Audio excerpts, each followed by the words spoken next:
Welcome back to the show. This is Relax Radio. That's right, where we keep you company all the way until 6 p.m., with nothing but the best in entertainment and 100% real right here on Real Talk all the way until 6 p.m. That's right. And we're talking about all the things that is going on. I mean, it is a Monday after all, and there has been a lot of these news. And we were discussing about all the things that is going on with regards to the UK, with the Matt Hancock situation, with the issues in Scotland, of them opening up the stadium and all of that jazz. There's a lot going on. And hey, if you want to be part of the show, well, it's pretty simple. All you got to do is hit me up on those numbers. 07852-473-473. That's right. Those are the magical numbers. You can always get in touch with us. And also, don't forget, you can download the app from the Apple App Store or the Google Play Store to carry us all day, every day. And getting back to the topics at hand, there has been a lot of the talks going on. And looking at all the situation right now, the UK has been doing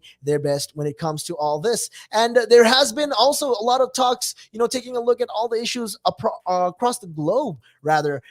Climate change is one of the most trending conversations right now, and that has been the hot topic in the globe. And one of the things is why there's action still ignites debate in Australia about this whole climate change situation. Well, looking at all the things right now, there has been a lot of these talks also, looking at Australia. They are talking about, the youth, especially in Australia right now. What they're doing is they're taking a focus onto climate change. They're talking about climate change, and they are making sure that they're raising awareness as much as they can. I mean, look, one of the things that our government has tried to do is make sure that the ministers have actually discussed this and have been urging the general public, to reduce their consumption of meat. I mean, how low can you get? Is what I'm trying to say. And the government is afraid that, okay, this is not something that we should encourage, because what will happen is we will get a lot of backlash and criticism from the general public. So we want to avoid this as much as all.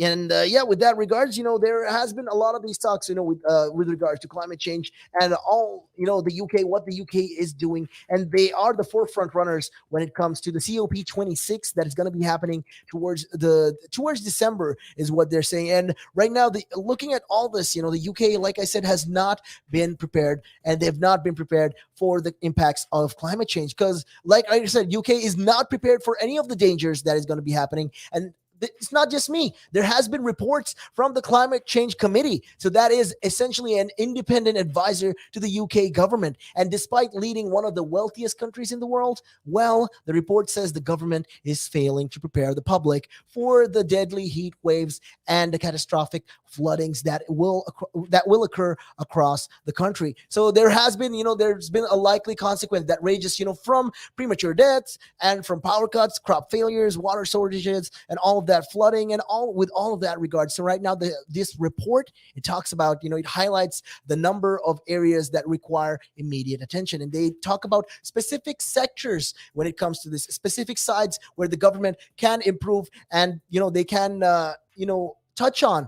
And with 60% of the risk discussed in the report classified as urgent. So most of these things that is happening, and they have, they formed a report on this. They say that 60% of what is inside that report, well, 60% of that is urgent, and we need to take action right now. And we need to initiate this. We need to take the initiative, is what they're trying to say. And the UK has relatively, they've been having these high ambitions, and they're trying to say, okay, this is what we're going to do. This is how we're going to mitigate climate change. This is how we are going to tackle the current situation, the problem at hand, and we're going to make sure that the country gets to net zero by 2050. But then they forget that there has to be a lot of these changes as well. We have to do a lot of these things.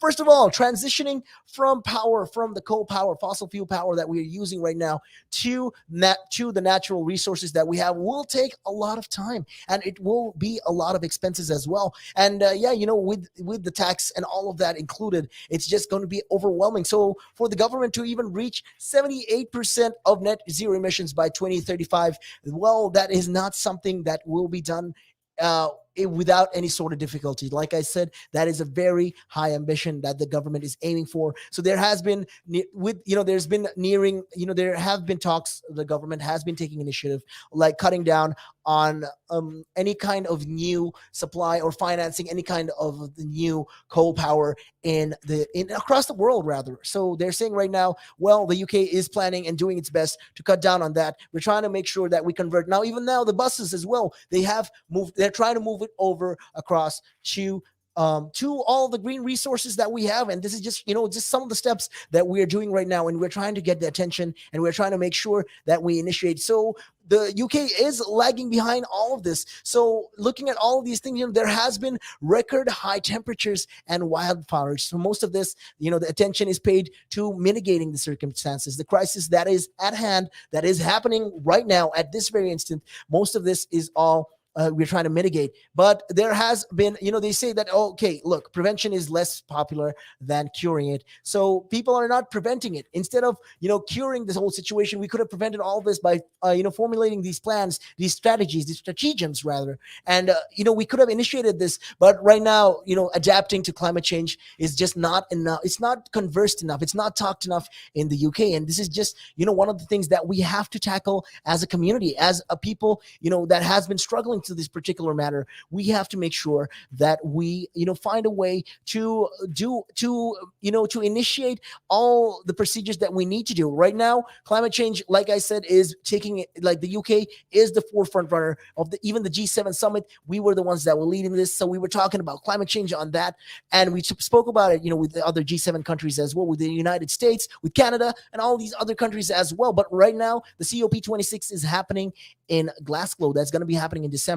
And they're going to be talking about all these things as well. They're going to highlight these points. And well, right now, the way the government is handling the situation, the way Scotland is opening up the country and its borders, and they're ready to get back out of the restriction and ease into, lifting all of the lockdowns. Well, it does beg the question, though, what the government is doing, because looking at this whole thing, there's going to be repercussions. There's going to be a lot of consequences with regards to that. And I don't really know how the UK is going to handle all of these things. There's been a lot of these reports, that has been going on. There's been talk about this, and how ministers are saying, okay, they're trying to make us eat less meat. That's one thing. They're trying to do all they can right now. They're trying to squeeze. But look at this. For example, right now, very recently, the recent example, the G7 summit, when it happened, Boris Johnson took a flight and went to Cornwall. Was that necessary? Well, I mean, if you're trying to be the pioneers or the forefront runners when it comes to global change, climate change, well, you'll have to consider this fact at hand. I mean, you taking a flight to Cornwall is not going to make the climate any better. I mean, you could have done so many other ways to do it. And you can come with, 201 reasons and excuses about how, we're trying to make it green anyways. So this is what we're going to do. This is the sacrifice that we need to do this anyway. In the future, we will have to adopt this. I mean, are you raising the president? Is that what I'm trying to ask? The president of essentially, the presidents of the country moving forward and saying, okay, we are going to be setting an example by taking lead. This is how we do it. And I feel like the UK is failing, and they're failing monumentally. And it's very paramount at this particular time that we do the best that we can, because a lot of these countries, especially countries like India, countries like China, that are the number one polluters in the world, they are depending on us. They're looking towards us for, to take charge for us, for our countries, as an example. So if we don't lead the proper way, well, who will? Is the real question. And if we are putting these kind of expectations, these kind of goals, we better make sure that we put our money where put the money where the mouth is essentially the saying. So if the government just it has a lot of talk, I can see there's a lot of gas, there's a lot of talk about this particular thing, and we're just saying, okay, we're gonna do this, we're gonna implement this, we're gonna cut down on this, we're gonna transfer this, we're gonna do nuclear energy. I feel like it's very scattered, is what I'd like to think. It's very scattered, their opinions on how they are going to handle climate change in the country. And I mean, I can only hope for more when it comes to this. Hopefully the government will find, strategies for ways, and they will find maybe a way to, take one thing at a time and tackle one issue at a time. I mean, you're tackling it with 5 different solutions. It's not going to work. And you're going to be like, okay, if one of these will work, then, we can move on to the next. I mean, that's not how government should actually operate. But But, who am I to say all of that? But I mean, if they handle it more better, I think, we can improve and we can actually meet the goal that is net zero emissions by the time, at least net neutral emissions by the time we reach 2050. I mean, you guys let me know what you think. Hit me up on those numbers, 07852-473-473. And with that, we're going to be taking a real quick break and we will be right back after this. Taking a look at your time. It is 5:52. Good evening. Again. But now, if you say to a child, if I went up to a child and said, you've had one to forget, God, there'd be an inquest. Me, why did you reject my son? Oh, I haven't rejected your son. I want to talk about, how the generation gap, how much has changed, especially when you check the youth nowadays in comparison, to people back in the day. I'd say when I was younger, it was more disciplined. Not now. In comparison to now. Not at all. Not now. The way things are nowadays, the younger generation, you seem that they can't accept the word no. If that makes sense. They can't accept rejection. Essentially, is all you're trying to say. Yeah, they can't accept the word no. So if you say, how did I do? Or you didn't do very well, and they get upset. And when I was a youngster, my father used to say to me, because I used to be sport mad when I was very young, well, I still am sport mad, but like participating in different sports. And if I had a bad game, for example, I'd say to me, you had one to forget. That's it. Your dad sounds like a smart guy. I mean, yeah, that's the real fact of the matter, yeah. He'd say to me, you had one to forget. Get over it. And that was it. So I'd dust myself down and do it again. But now, if you say to a child, if I went up to a child and said, you've had one to forget, God, there'd be an inquest. Me, why did you reject my son? Oh, I haven't rejected your son. Or daughter. I've just told them that they need to buck their ideas up. That's the truth right there. I mean, if you think about it, if you check the generations, like right now in the US as well, I've seen a lot of these things as well. In the UK, you get medals for participation. But what's the point? What are you trying to? Yeah, what's the point? Either you win or you lose. People are so afraid to put that whole notion of lose. When it comes to right now, the generation gap is just crazy. How much. A lot has changed. Social media has taken control of our lives, and we don't even realize it anymore. We're crippled because of it. That's absolutely right, Nick. Because, as you said, nowadays it seems that you get rewarded for failure. For the life of me, Nick, I can't get my head around that. Perhaps I'm just getting old and morbid. I don't know. I just can't get my head around how you could be rewarded for failure.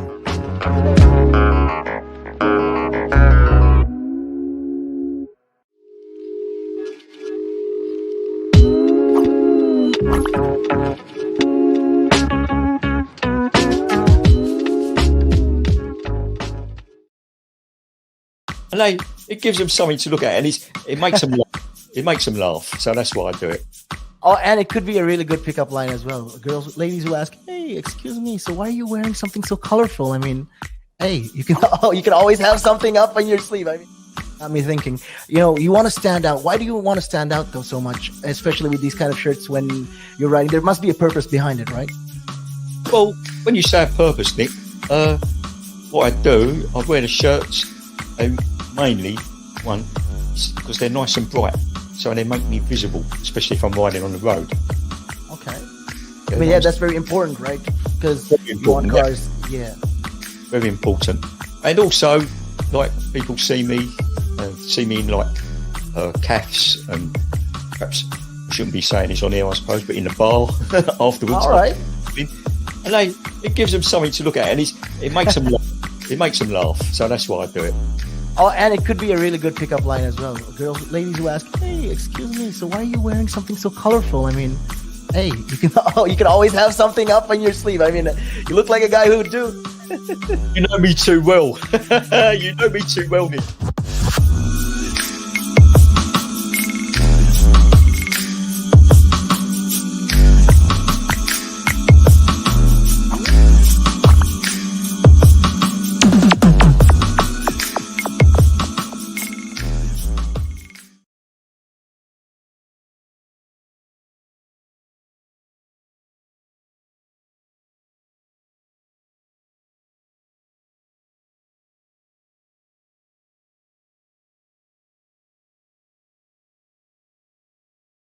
Welcome back to Relax Radio. This is me, Nick, giving you guys company all the way until 6 p.m. That's right. We're talking about all things that is going on in the UK. And hey, if you want to be part of the show, all you got to do is simple. Hit us up on those numbers. And also don't forget, you can download the app from the Apple App Store or the Google Play Store. Carry us all day, every day. And yeah, don't forget to download don't forget to check us out actually on our social media pages. That's right. We're pretty big on Facebook, on Instagram. And yeah, subscribe, like, and follow us on YouTube as well. We got a bunch of great videos right there. And yeah, we're also on TikTok. Yeah, if you guys want to check us out, we have a bunch of entertaining videos right there. So yeah, and hey, this is the final stretch of the show right now, and there has been we were talking about all things that is going on right now in the UK, and with that there has been probation services again. In case you guys are wondering, well, they started to make a return to public control in England and Wales. So I think the situation is getting better,